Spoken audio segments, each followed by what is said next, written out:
Assalamualaikum warahmatullahi wabarakatuh. Bismillahirrahmanirrahim. Hamdan wa thana'an laka ya Allah, salatan wa salaman laka ya Habiballah, wa ala alika wa ashabika ya khair halqillah, laka ya Rasulullah, wa li jami' man ittabu'adinaka ya Habiballah, haqiqatan min ladun Adam ila yaumil qiyamah, khususan min hadrat Syekh Maulana Jalaluddin Rumi radhiyallahu lana wa lahumul Fatihah. A'udzu billahi minasyaitonir rajim. Bismillahirrahmanirrahim. Alhamdulillahirabbil alamin arrahmanir rahim maliki yaumiddin. Iyyaka na'budu wa iyyaka nasta'in ihdinas siratal mustaqim. Shiratal ladzina an'amta 'alaihim ghairil maghdubi 'alaihim waladdallin. Amin.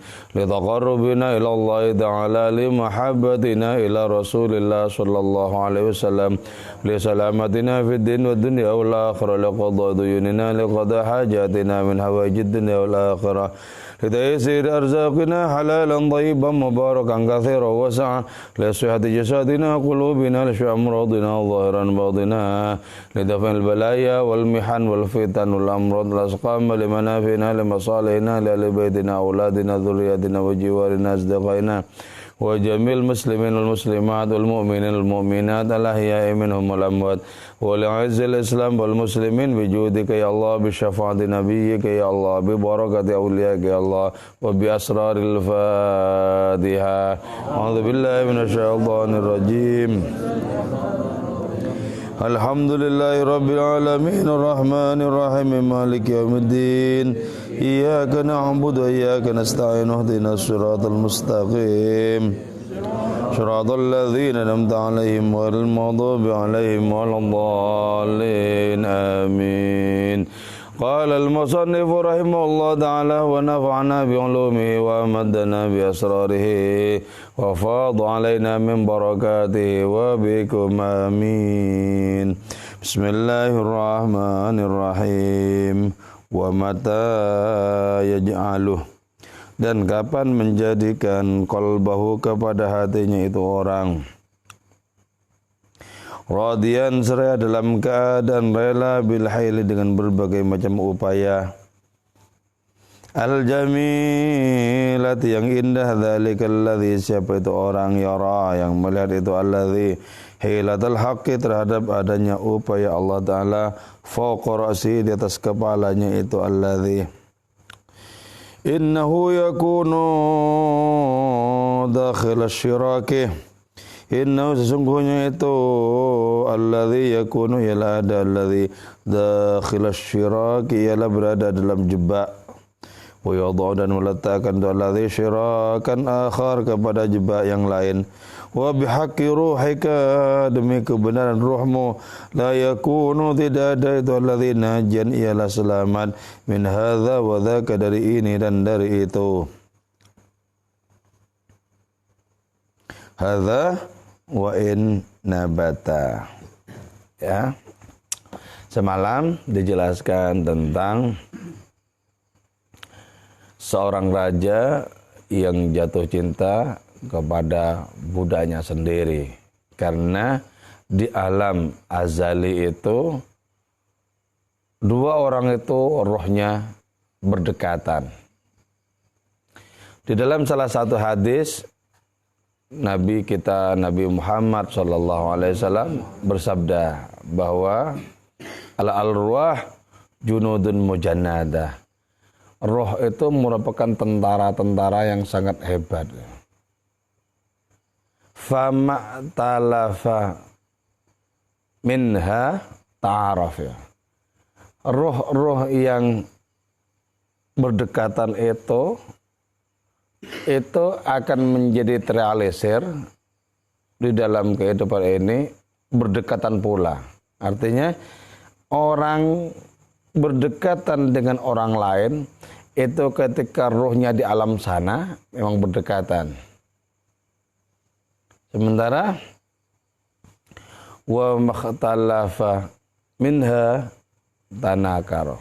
Jadi yang berbeda itu, yang berjauhan itu juga dalam kehidupan nyata ini tidak akrab.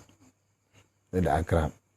Maka kita kemudian tahu bahwa kehidupan yang sekarang itu adalah pengejawantahan dari kehidupan ruh di zaman dulu. Pengetahuan Allah Subhanahu wa taala ketika kita belum direalisasikan, belum diwujudkan seperti sekarang ini, pengetahuan Allah tidak akan berubah, pasti sesuai dengan kenyataan yang sekarang ada. Jadi apa yang diketahui oleh Allah Ta'ala di zaman azali dulu, sebelum dimulai segala sesuatu, itu tidak akan melenceng dengan kenyataan yang sekarang sedang berlangsung. Karena itu sebenarnya perkara kedekatan ruh manusia di zaman dulu, itu kemudian terrealisasi menjadi nyata sekarang di kehidupan di dunia ini. Nah, hikmahnya kepada kita begini ya. Ketika kita menyaksikan kehidupan seperti sekarang ini, pandanglah bahwa dari dulunya dulu ilmu pengetahuan Allah ya yang seperti sekarang ini. Beda antara ilmu pengetahuan manusia dengan ilmu pengetahuan Allah. Ilmu pengetahuan manusia itu berproses. Dari tidak tahu terus memiliki pengetahuan bertambah dan lain semacamnya. Nah, ilmu pengetahuan Allah Ta'ala itu tidak mengalami proses bertambah. Kenapa? Kalau begitu kan menunjukkan bahwa Allah Ta'ala itu pertamanya kurang sip kan gitu toh. Itu enggak mungkin, mustahil. Allah ya memang maha sempurna. Karena maha sempurna itu tidak memerlukan adanya tambahan. Ilmunya sudah meliputi segala-galanya. Ilmu manusia ini yang tak lain merupakan percikan dari ilmu Allah Ta'ala sama sekali tidak seberapa dan tidak bisa dibandingkan dengan ilmu Allah Ta'ala. Jadi pandanglah segala sesuatu ini semuanya dikandung oleh Allah Ta'ala. Pandanglah segala sesuatu ini semuanya dilingkupi oleh pengetahuan Allah Subhanahu wa Ta'ala. Merasakan hal yang seperti ini akan menjadikan kita betul-betul merasa dikandung oleh kemahaannya. Jadi kalau orang ya merasa dikandung oleh kemahaan Allah Subhanahu wa Ta'ala itu, orang senantiasa tergetar batinnya karena sebenarnya dia tidak bisa memisahkan diri, dia senantiasa berada di dalam kemahaan itu. Aku, engkau, siapa saja adalah bukti kemahaannya. Semesta ini adalah bukti kemahaannya. Karena itu kita menyaksikan semesta ini begitu transenden, bernuansa keilahian. Sebab di manakah semesta kalau tak di genggamannya pula? Di manakah semesta kalau tidak dalam cakupan rahmatnya jua? Jadi karena itu para wali itu kan merasa ditimang-timang dengan penuh kasih sayang oleh Allah Ta'ala. Nah sebenarnya seluruh makhluk ini ditimang-timang dalam genggaman kasih sayang Allah Ta'ala. Cuma tak semuanya merasakan. Tak semuanya merasakan. Yang membedakan para aulia itu merasakan ditimang-timang di dalam kemahaan dan kasih sayang Allah Ta'ala. Sehingga mereka mana saja merasakan bahwa pelindung mereka itu sangat kuat.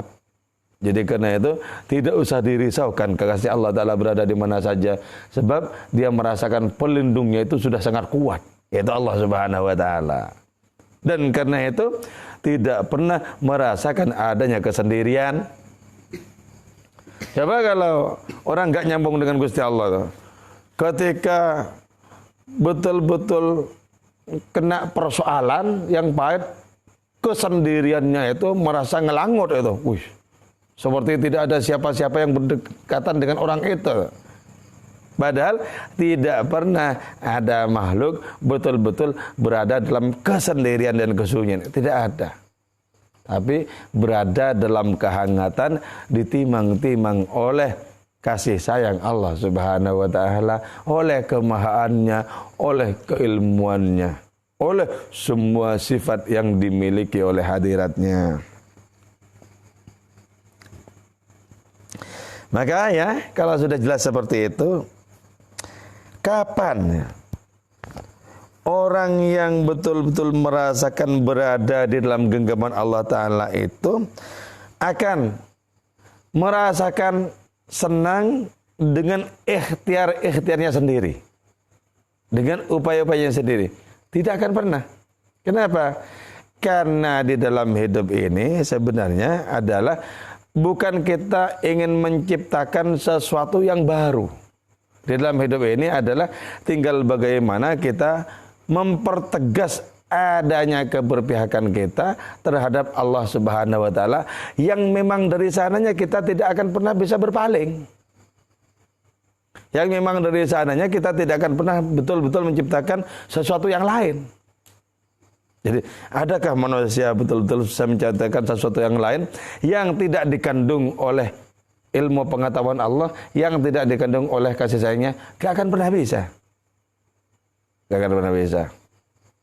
Dalam pikiran kita kan mungkin muncul ungkapan, aku bisa melakukan apapun yang aku mau. Apapun yang aku mau. Aku memiliki upaya-upaya tak terbatas. Tetap saja itu yang disebut sebagai tak terbatas itu tetap saja dalam kandungan pengetahuan Allah, dalam kandungan kemahaan Allah Ta'ala. Tetap tidak bisa kemana-mana. Yang di dalam ungkapan Ibn Arabi itu bahwa ketika Allah Ta'ala memberikan rahmatnya kepada makhluk-makhluknya, sesungguhnya rahmat itu tidak pernah keluar dari dalam Allah Ta'ala sendiri. Kenapa? Toh makhluk-makhluknya itu pun juga dikandung oleh Allah Ta'ala. Rahmat Allah tidak pernah keluar kemana-mana, kecuali dalam ruang lingkup Allah itu sendiri, dalam kandungan Allah Ta'ala itu sendiri. Karena itu tidak akan pernah ada habis-habisnya rahmat Allah Ta'ala itu. Nah, baris ini mengajarkan kepada kita, jangan lebih percaya kepada ikhtiar-ikhtiar kita dibandingkan dengan adanya keberpihakan kepada Allah. Jadi kalau mau percaya, lebih percayalah kepada adanya keberpihakan terhadap Allah Ta'ala dibandingkan dengan ikhtiar-ikhtiar yang dianggap baru oleh manusia. Jadi kita itu tidak akan pernah bisa sepenuh-penuhnya merdeka. Yang menunjukkan adanya hakikat kemerdekaan kita adalah ketika kita terbebaskan dari belenggu yang kita ciptakan dan masuk dalam keberpihakan kepada Allah. Itu sudah paling merdeka. Paling merdeka. Orang misalnya punya anggapan, kalau aku tidak punya ikatan dengan agama, aku merdeka, bebas mau mengerjakan apa saja. Justru makin terbelenggu oleh nafsunya orang begitu. Jangan dikira merdeka. Sementara ketika berpihak kepada Allah Ta'ala, kesannya itu dibatasi oleh ketentuan-ketentuan Allah, oleh peraturan-peraturan Allah Ta'ala. Justru itulah yang paling merdeka. Dengan cara seperti itu, bisa terbang kepada angkasa dan cakrawala ke tak terhingga ilahi. Jadi yang disebut dengan kebebasan, karena tidak mau tunduk itu, tidak mau patuh terhadap aturan, itu bukan kebebasan. Itu adalah keterbelengguan justru. Keterbelengguan. Maka karena itu masuklah di kalangan hamba-hamba Allah Ta'ala yang hakiki. Maka kita akan masuk kepada keluasan surganya yang tak bertepi itu.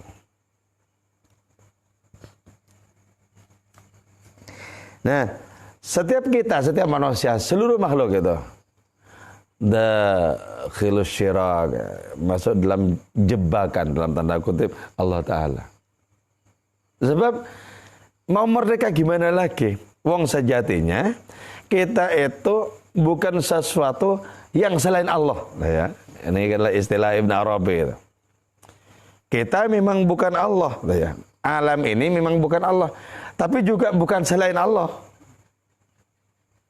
Bukan selain Allah Ta'ala. Kalau betul-betul selain Allah, kan tak terjangkau, tak dikandung, tak diliputi. Kan? Sementara seluruh semesta ini, seluruh makhluk itu tetap berada di dalam genggaman Allah Ta'ala. Karena itu memang bukan Allah, tapi juga bukan selain Allah. Kalau dalam kitab Hikam itu ungkapannya begini. Andaikan Allah itu ibarat samudra, maka makhluk-makhluk alam semesta ini ibarat gelombang dan ombaknya. Ombak dan gelombang samudra itu memang bukan samudra, tapi juga bukan selain samudra. Ya. Coba ini terapkan, rasa seperti ini terapkan dalam keterhubungan kita dengan Allah Ta'ala. Misalnya, aku memang bukan Allah, tapi bisa kok aku disebut yang lain? Sepenuh-penuhnya yang lain? Gak bisa. Nah, kalau ini yang menjadi gemuruh rasa rohani kita, maka otomatis kebersamaan itu senantiasa melekat dalam diri kita, dirasakan dalam diri kita kebersamaan. Sehingga kok mana saja kita di muka bumi ini tetap berada dalam kebersamaan dengan hadiratnya. Itu yang kemudian Allah Ta'ala firmankan dan seringkali tak kunjung dirasakan. Wa huwa ma'akum aina ma kuntum. Wa huwa adapun Allah ma'akum ialah berserta kalian aina ma kuntum, dimanapun kalian berada. Tapi betapa tidak mudah merasakan ayat ini, mengamalkan ayat ini. Ketika orang berdosa, ya, ketika orang melakukan kemaksiatan, di saat itu dia sudah tidak merasakan kebersamaan dengan Allah. Sebab kalau masih merasa bersama, wah gimana nih, minimal kan nggak enak lah gitu ya, minimal nggak enak sama Gusti Allah, minimal. Tapi kan nyatanya enak, berarti kebersamaan itu sudah lepas dari perasaannya, lepas dari perasaannya. Kalau memang merasa bersama dengan Allah Ta'ala, tentu fokus perhatiannya kepada Allah, bukan kepada gemuruh nafsu amarahnya sendiri. Perhatiannya pasti ke sana. Perhatiannya ke sana. Jadi ternyata apa? Mengamalkan yang betul-betul real itu, bahwa semesta ini berada dalam Allah, berada dalam kebersamaan dengan Allah Ta'ala, itu ternyata tidak mudah. Padahal wa huwa ma'akum aina ma kuntum. Kita pergi kemana-mana, kita melancong kemana-mana, ke pasar-pasar, main ke rumah kawan, pergi ke tempat-tempat rekreasi kemana-mana, sesungguhnya tidak pernah lepas dari kebersamaan dengan Allah Subhanahu Wa Taala. Enggak pernah lepas. Nah, kenapa kebersamaan itu kok tidak dipertahankan dalam rasa? Coba. Kok tidak dipertahankan dalam rasa? Kenapa kok seringkali lepas? Karena manusia seringkali berhasrat kepada makhluk-makhluk, kepada gambaran dan bayang-bayang keinginannya sendiri.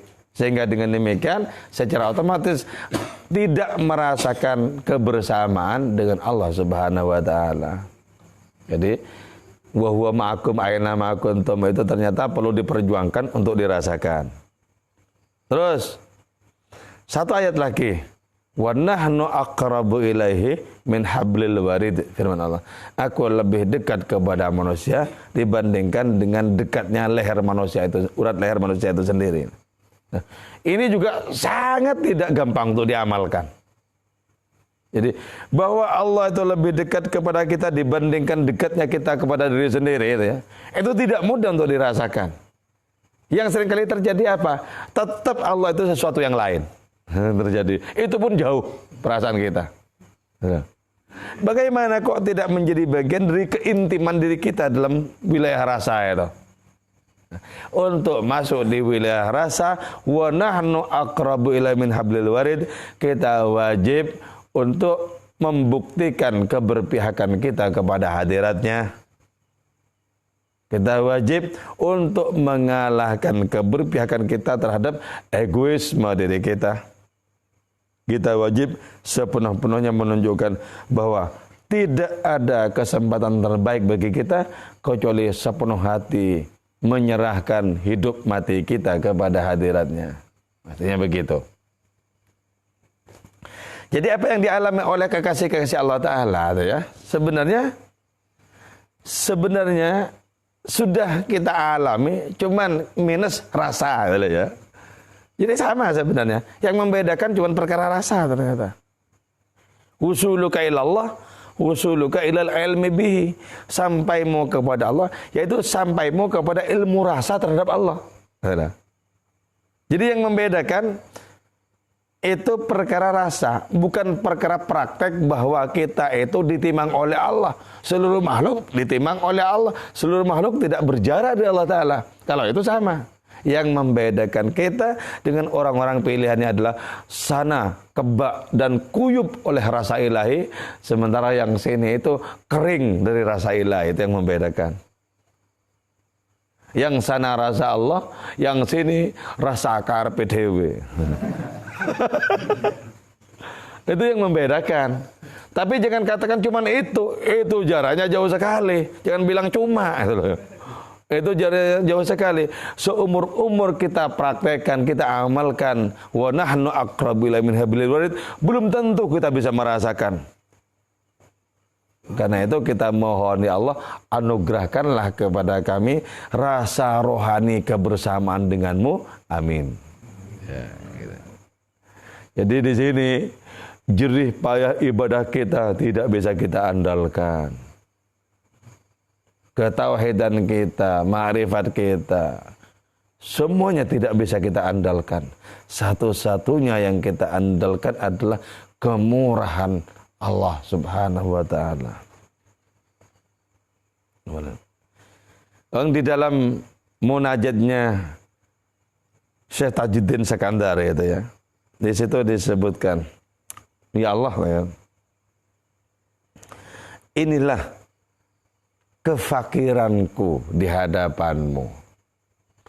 Tapi bagaimana juga aku bergantung bersandar kepada sesuatu yang sesungguhnya bukanlah merupakan jaminan kedekatanku denganmu. Jadi, artinya apa? Kefakiran itu, ya, walaupun dengan kefakiran kita merasakan membutuhkan Allah, itu bukan merupakan sebuah kepastian bahwa dengan demikian kita pasti usul kepada Allah Ta'ala. Nah, apalagi dengan gagah kita merasa mengandalkan amal dan ilmu pengetahuan kita, ikhtiar-ikhtiar kita, sama sekali tidak bisa masuk itu. Jadi kalau demikian apa?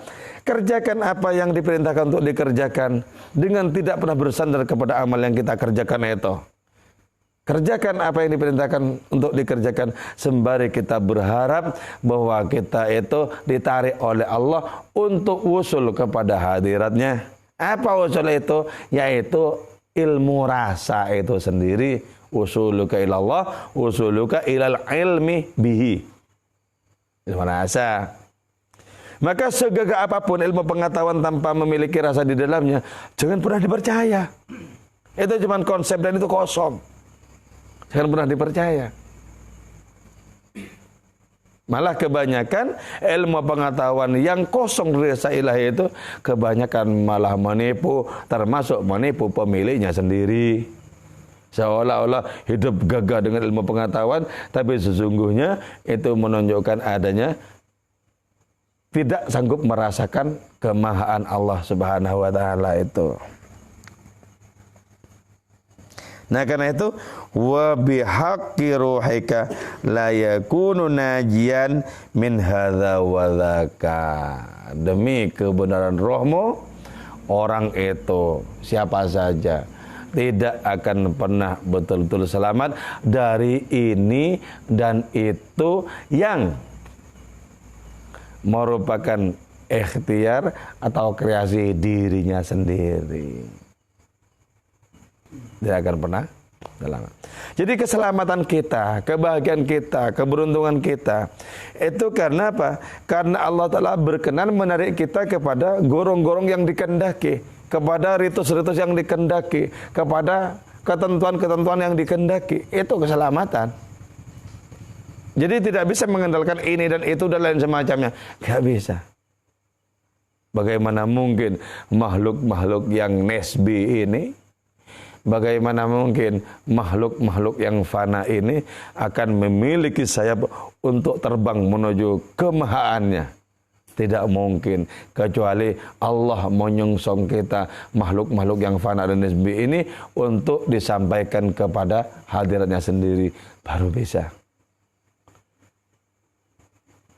Seorang yang tertatih-tatih dengan amalnya, dengan ibadahnya yang sangat terbatas, akan sampai kepada Allah kalau Allah menyongsong orang itu. dan beribu-ribu tahun yang dipakai untuk berjalan menuju kepada Allah Ta'ala tidak akan pernah sampai kepada Allah kalau Allah tak menyongsongnya. Ya, untung kita berpegang kepada firman Allah Ta'ala itu sendiri. Siapa di antara hambaku yang mendekat kepadaku satu jengkal, maka aku mendekat kepadanya satu hasta. Siapa yang mendekat kepadaku satu hasta, aku mendekat kepadanya satu depa. Siapa yang datang kepadaku dengan berjalan, aku menyongsongnya dengan berlari. Ya, kita pegang ya, kita pegang. Dan Allah Ta'ala tidak pernah menyalahi janjinya sendiri. Jadi kita merasakan apa? Berjalan tertatih-tatih. Tapi kalau Allah Ta'ala berlari menyongsong kita, kita dengan perkenan dan ridhonya akan sampai jua kepada Allah Ta'ala. Maka yang kita andalkan bukan perkara berjalannya kita kepada hadiratnya. Yang kita andalkan adalah kemurahannya menyongsong diri kita. Hadza adapun ini. Wa inna bata sekalipun tumbuh mi'atu nabatin apa 100 tumbuhan atau tasaqata atau saling berguguran itu mi'atu nabat fala yanju maka tidaklah selamat fin nihayati pada akhirnya illa ma kecuali suatu zara yang menanamhu kepada ma Allahu siapa Allah. Jadi yang selamat itu apa yang ditanam oleh Allah. Artinya apa? Sekecil apapun ibadah kita, tapi Allah merestui, selamat itu. Segemuruh apapun, sespektakuler apapun amal kita, sedahsyat apapun ikhtiar-ikhtiar kita, tapi Allah tak ikut serta menanam amal yang spektakuler itu juga tidak akan pernah selamat, tidak akan pernah tumbuh. Ya. Jadi dengan demikian yang kita kejar bukan terutama jumlah. Bukan terutama jumlah. Yang kita kejar itu apa? Yang kita harapkan itu adalah apapun yang kita kerjakan, moga-moga atas nama hadiratnya. Apapun yang kita kerjakan, moga-moga Allah berkenan. Kalau Allah sudah berkenan, dengan apa yang kita kerjakan, sekecil apapun itu, akan tumbuh menjadi pohon keselamatan. Maka nggak boleh memandang orang dengan mengatakan itu, cuman amalnya begitu, ikhtiarnya cuman begitu, nggak seperti aku ini. Nggak boleh itu, dikatakan maupun tak dikatakan. Gak boleh. Kita pulang dari ngikuti pengajian Masnawi, sampai di jalan ketemu orang nongkrong gitaran. Tahu apa dia nggak pernah belajar Masnawi? Jangan pernah. Secara langsung atau tidak langsung, secara harfiah atau secara simbolik sama saja. Jangan pernah. Jangan pernah. Toh tidak ada apapun pada diri kita yang betul-betul bisa kita andalkan. Gak ada. Gak ada. Kita menyaksikan kepapaan diri kita yang tidak bisa beringsut kepada Allah Ta'ala untuk mendekat walaupun cuma 1 senti tanpa pertolongannya, tanpa perkenannya, gak bisa. Nabi sebagai orang yang paling ma'rifat bersabda, la yadkhulah ahadun al-jannata bi'amalihi. Tidak mungkin seseorang masuk surga karena amalnya. Gak mungkin. Itu sebabnya tidak boleh kita pamer merasa kuat dengan amal. Wala anta ya Rasulullah. Pertanyaan sahabat itu. Termasuk jenengan Rasul. Gak masuk surga kecuali dengan rahmat Allah. Wala ana illa ayyataghammadani Allah birahmah. Termasuk juga aku. Aku ini begini, aku kelak masuk surga, itu juga rahmatnya Allah. Itulah ya, rahmatnya Allah Ta'ala. Jadi ternyata manusia itu tak punya tangan, tak punya kaki, tak punya potensi kemampuan apa-apa untuk sampai kepada Allah, kecuali Allah sendiri yang membawa orang itu mendekat kepada hadiratnya. Dengan demikian apa kita tidak beramal? Wajib beramal, orang perintahnya suruh beramal. Kemudian jangan dipahami secara salah. Wah, kalau begitu diam saja percuma juga ya. itu makin masuk dalam kelamnya jebakan itu. Yaitu jebakan pemahaman yang keliru. Jadi batas kita itu disuruh mengamalkan. Allah memerintahkan kita mengamalkan karena Allah sudah ngasih potensi untuk sanggup mengamalkan. Sudah sampai di situ aja, nggak usah ngurusi pahala. Nggak usah ngurusi pahala. Ngurusi pahala itu penting pada awal-awal mula kita semangat ibadah. Kalau berjamaah dapat 27 ya. Itu awal-awal biar semangat. Masa terus-terusan ngurusi pahala? Itu sudah bukan urusan kita kok. Sampai kapan kita akan tetap menjadi kanak-kanak dengan demikian? Jadi nggak usah ngurusi sesuatu yang merupakan urusannya Allah, biarkan. Ya kan? Jadi maka karena itu ya, sebenarnya makin dewasa rohani kita, itu ya, tidak makin sebenarnya makin rohani, makin dewasa rohani kita, makin tidak relevan ngomong surga dan neraka sebenarnya. Iya, makin dewasa, makin tidak relevan. Artinya apa? Orientasi kita, tujuan kita sudah Allah Ta'ala, terserah surga atau neraka. Kalau engkau berkehendak, masukkan saja ke nerakanya orang-orang ini. Bukan saya, tapi...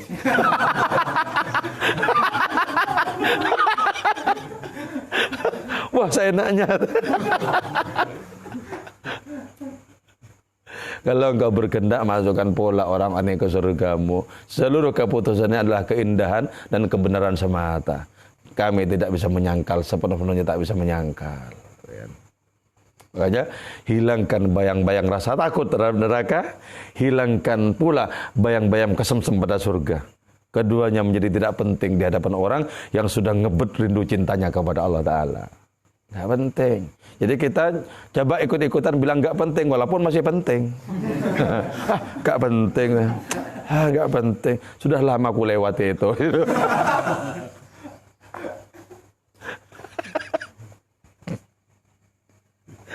Pada akhirnya tidak ada apapun yang selamat kecuali apa yang sudah ditanam oleh Allah. Maka biarkan dari kita menjadi benih dan Allah Ta'ala moga-moga berkenan menanam kita sebagai benih keridhaannya. Tanah tumbuh, Allah Ta'ala yang menanam pasti tumbuh. Ya? Kalau kita yang menanam dengan perasaan ya, ini tumbuh karena ini sehat tanaman ini. Tanam depan rumah sana mati. Tapi kalau Allah Ta'ala yang menanam, bahkan ketika ditanam di batu-batu, tumbuh. Allah, masa enggak tumbuh? Ya. Ditanam di mana? Ditanam di udara. Kalau Allah Ta'ala yang menanam, tumbuh. Walaupun enggak masuk akal di kita. Ya. Ditanam di lautan, tumbuh. Apa saja tumbuh. Kalau Allah Ta'ala yang menanam. Kenapa? Maha kuasa, enggak bisa ditandingi. Kalau masih ditandingi, pasti bukan Tuhan itu. Jadi kita merasakan ya betapa segala-galanya itu hanyalah titik-titik debu tak berdayaan di genggaman kemahaan Allah Subhanahu wa taala. Wa gharasuz zari'in wallahu taala a'lam bissawab. Moga-moga perjumpaan kita ini diperkenankan oleh Allah Subhanahu wa taala, bermanfaat dan barakah untuk kita semua. Amin ya mujibas sailin wal afa minkum. Wassalamualaikum warahmatullahi wabarakatuh.